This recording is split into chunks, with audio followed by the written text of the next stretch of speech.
Anak Ibrahim ni menipu sampai usus, sampai tulang sumsum. Apabila dia sebut, kita alhamdulillah 2 tahun tak ada sebarang apa, tak ada sebarang skandal, tak ada apa. Pembohong.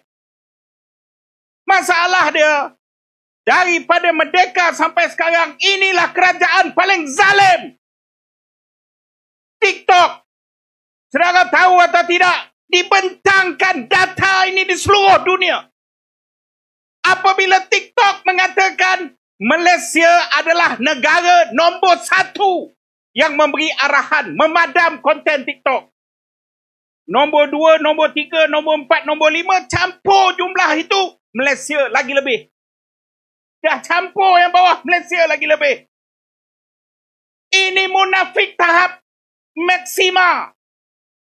Kerana itu, kita terpaksa turun ceramah. Sebab apa? Sebab kita berdepan dengan penipuan. Malam ni bos debat, buat live TikTok. Nak masuk saya je, pam, kena potong. Ban. Ini binatang apa macam ni, Ibrahim?